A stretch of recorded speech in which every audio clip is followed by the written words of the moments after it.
Green. Oh my gosh, what an introduction. Thank you. Holy cow. So did the last few weeks, Chelsea, I feel like this is like a rebirth for you. Do you feel like this is a rebirth or a fresh start for the Chelsea Green legend? Absolutely. And I knew that that's what I wanted it to be. Especially having 90 days to really think about where I wanted to go, who I wanted to be, how I wanted the world to perceive me. I had no excuse to not kind of have a rebirth at wrestling. Totally. And it seems like you've been building a lot of buzz. You had the ROH debut, and then you had the return to Impact, and it seems like a lot of people are talking about you right now, and you have a ton of momentum. So how does it feel, at this point in your career after everything, you've been through with the injury and whatnot, to have, this much buzz and momentum, and going on your side right now? I mean, it feels great. That's exactly what I hoped for when I took those 90 days to plan what I was going to do. And that's also another reason why I've stayed a free agent and I didn't initially sign anywhere right off the bat, is because I wanted this buzz. I wanted to pop up in places that were buzzworthy and kind of get people thinking and kind of shake up the wrestling world, in the sense that we really haven't seen many people going from company to company until this year. And so it's really fun to be able to do that and to get people talking again. You talked about it on your own podcast, Scream with Envy, but I guess how were those periods, when you were battling that arm break? And it just sounded like when you were dealing with the arm injury, it was a real battle for you to make it back to the ring and to wrestling.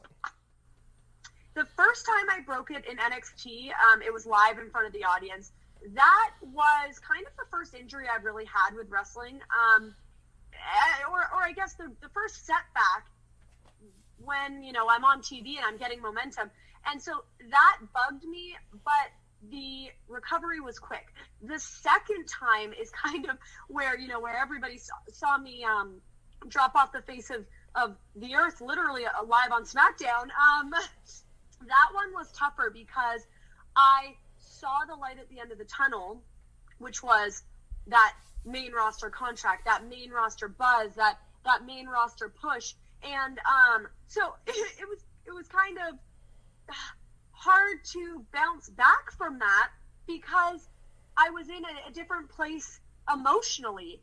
And then, of course, what a lot of people didn't see was behind the scenes, I was struggling with having a plate in my arm that I was having an allergic reaction to, that I needed to get taken out, and re-breaking it again and not being able to tell you guys that was happening, trying to keep it, to announce it at Ring of Honor. There's all these weird things behind the scenes that were putting me in a different place. But now that I've got the cast off and I've got a removable cast on, and I'm kind of in a good place mentally and emotionally, I feel like this will be the best comeback yet. You've been through your trials, but I feel like you've come out the other end of it, and I feel you're better for it at this point. And I feel it's going to make you an even better performer. I've talked with EC3 about this, but I want to hear your perspective as well. What do you think about reinvention in pro wrestling? I mean, I wholeheartedly believe that if you are stale and, not feeling yourself, reinvention is the best way to reinvigorate yourself, the audience, your character. I love a good reinvention.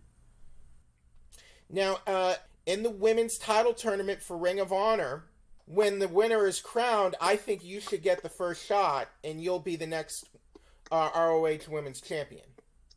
I mean, I think so too. I'm biased, but I think so too. So we'll see.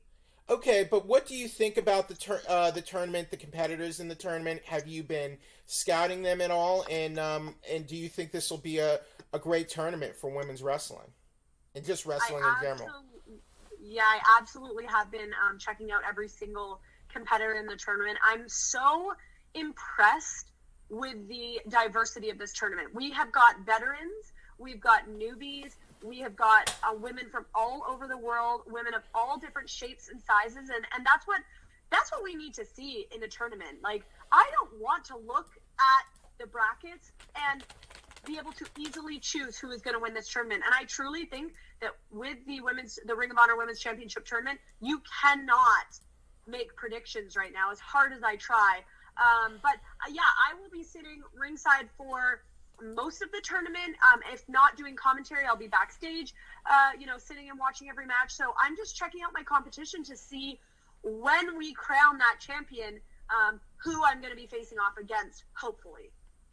Now, when you made your return at Impact at Slammiversary, what was that like? And the fans were back at that event, correct?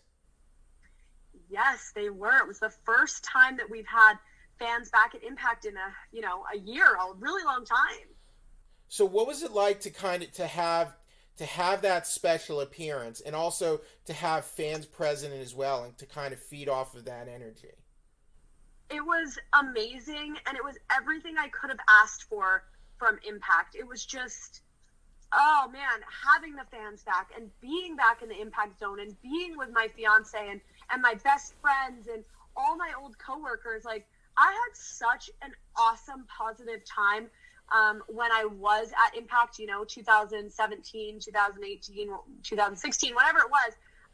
And so it was just great to be back. It kind of felt like I was just coming home. And you guys won the match that night, and then you teamed with Matt, your fiance, again at Homecoming for the Homecoming King and Queen. You didn't win the tournament, but you won the first matchup. How's it been to get to team with Matt and have that? Because I don't think you guys ever teamed or wrestled with each other before you got together, right? Yeah, I mean, not only have we not teamed or wrestled together, we really haven't even really wrestled on the same show or company. I was called up to Raw twice when he was there, and that was as close as it got to us ever being on the road together. Other than that, we've had very separate careers, which I've been really proud of. I've been proud of keeping my name to myself and his name to himself. But now we're getting married. We're stepping into this new chapter of our life, and I want to do things with him. I want to travel with him. I want to podcast with him. I want to wrestle with him.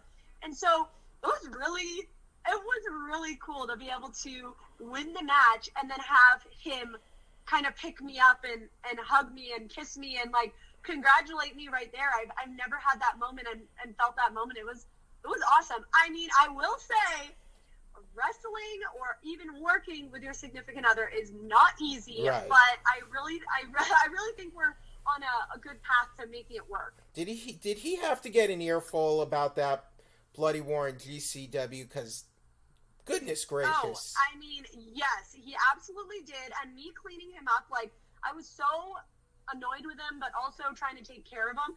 The whole thing was a very confusing, because you're like mad, but you're also kind of sad, but you're also proud. Like, it was all the emotions. Right. Well, at least he took you to Disney after that, right? That exactly. Did you have some Dole Whip at least? Some celebratory Dole Whip? We had it all. Yeah, I remember not getting the whole Dole Whip thing for a long time, and then I've been to like every D23, and then they have the Dole Whip at D23, and I had it for the first time at D23. I'm like, well, why have I not tried this before? Yeah, like what on earth were you thinking, right? I know, I've done that with a lot of their snacks. Yeah, but no, the Dole Whip is surprisingly amazing, and it's vegan. If you care about vegan at all.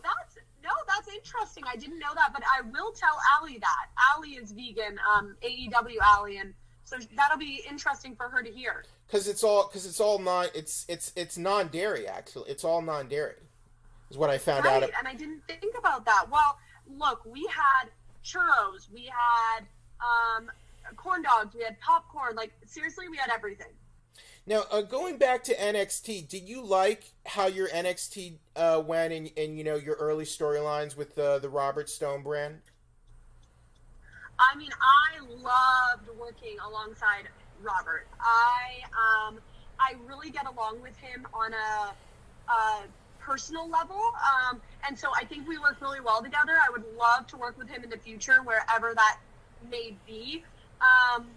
So yeah, I really liked. I mean, I thought that we could have dove so much deeper into all that stuff, but it was very confusing because I was getting called up and then coming back down to NXT, and then getting called up and then coming back down. So it was a weird transition period. I know you say it was weird, but would you have maybe liked a little more to spend a little more time in NXT and maybe just really kind of establish the Chelsea Green brand and character there, maybe before getting called up, those intermittent times? Honestly, no. Okay. My goal was always to be on Raw or SmackDown, so NXT for me was just a jump off point. So I would have been okay even getting called up to Raw on day one and trying to figure it out on the main roster. But I do think, unfortunately, that I got called up and a couple things fell through, and I just didn't get to show what I think that I could have shown them. So that was more the unfortunate part. Now, in terms of what's next for you and your future, Chelsea, are you just looking to play the field, so to speak, and not like set up roots? Do you want to keep things open for right now? Or would you be open to signing a contract, like a longer term contract down the line? Right now, I want to keep things open. Now, that's not to say that come 2022, I won't change my mind. But right now, I feel like I kind of lost the buzz around my name, and I lost a little bit of confidence, and I want to get that back. So I'm going to spend the next 6 months floating around and doing the best I can at Impact and ROH. And if NWA asks me to come there, I'll go there. If AAA asks me to go to Mexico, I'll go to Mexico. I want to do it. I want to do it all. And I want my resume to be more stacked than any other female in the entire world. And that's what I'm working towards. And then, maybe if you ask me that question in January, I'll have a different answer for you. Now, I don't know what, the travel restrictions might be now, but would you ever want to do shows in Japan or anything like that? Absolutely, and I loved my time in Japan when I was there, working for Stardom, so I definitely will go back there at some point. Of course, because I've checked it off the bucket list, I'm trying to do things that I haven't done before I go back and do things again. So Japan will probably come sometime in 2022. Now, I mean, it's a tough subject, but, you had your release recently, and it's something a number of WWE performers or former performers are going through right now. So do you have advice, for going through that experience and just, I guess, keeping your head up and having grace under pressure, like I feel like you've exemplified?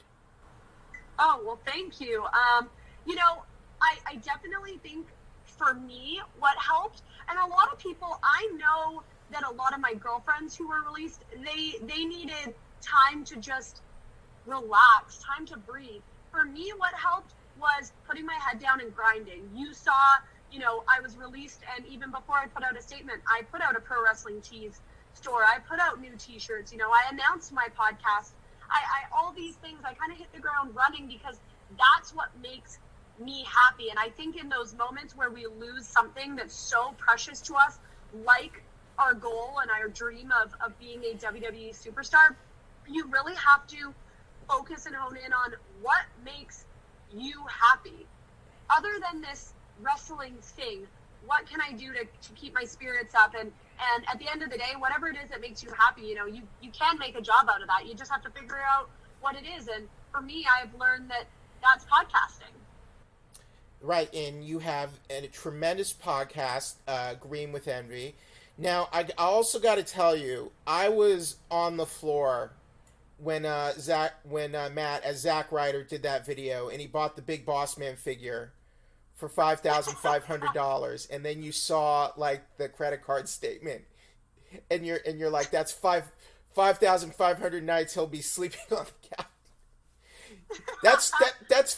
So that's 15 years. So he's got like 13 to go, right? Yeah, he's got quite a bit longer.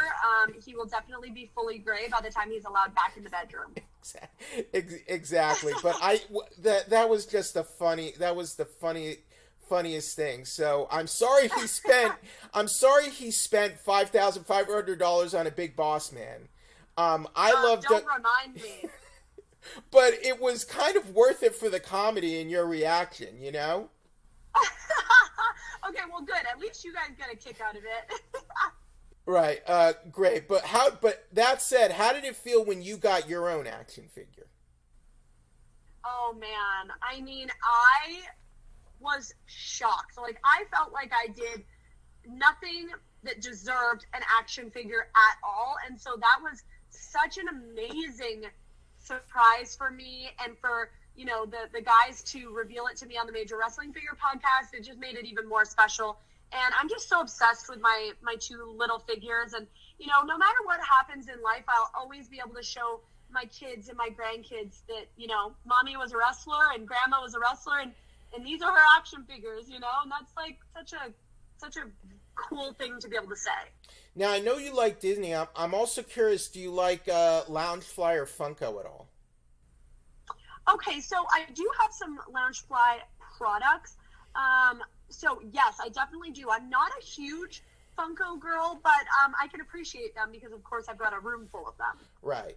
And they're doing the Funkon this week, and last night they had a Loungefly fashion show, and I went to that fashion show, and I think you might be interested. Anika Noni Rose, who voiced Tiana in Princess and the Frog, was sort of like the main event with if you like that movie Princess and the Frog, she had modeled like a Princess and the Frog bag for Loungefly. So that is cool. There's probably stuff online about that if you're interested in some new. Yeah, I'm gonna have to Google that. They also had a very nice Lilo and Stitch bag, just because I feel like Loungefly is right up your alley, and you should be working with Loungefly. I think you'd be great for Loungefly. You know what?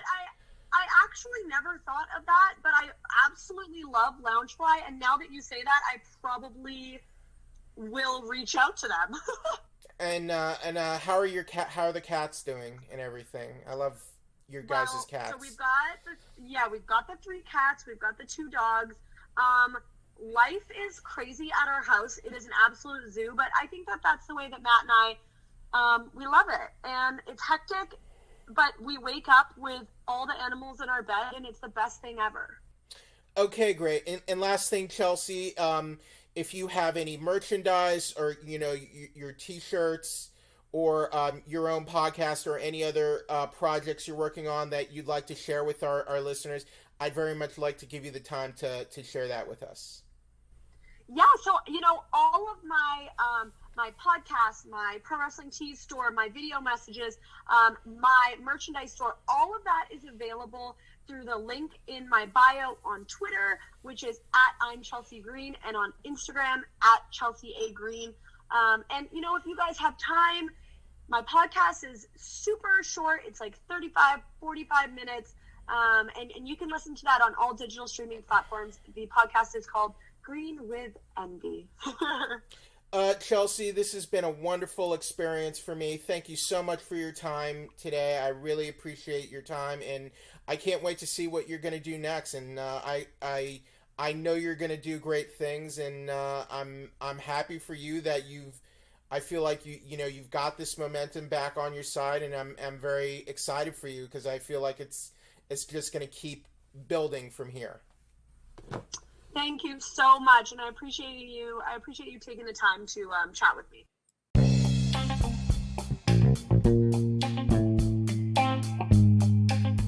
All right, so that was the great Chelsea Green talking to us about her career here on the 411 Wrestling Interviews podcast. First of all, I want to thank you all for finding the show and listening to the show. And if you're listening to us on the 411 Mania YouTube channel, if you can give us a like, a comment, a subscribe, I would very much appreciate that. If you can give us a 5-star rating or review on Apple Podcasts, I would appreciate that as well. But more than anything, thank you for listening and thank you for checking out our content. You can listen to the 411 Wrestling Interviews podcast on Apple Podcasts, on Spotify, on Stitcher, on Google Play, on the 411 Mania YouTube channel. Once again, I am the J to the E to the double F free. This is Jeffrey Harris, and you've been listening to the 411 Wrestling Interviews podcast. Thank you, everybody.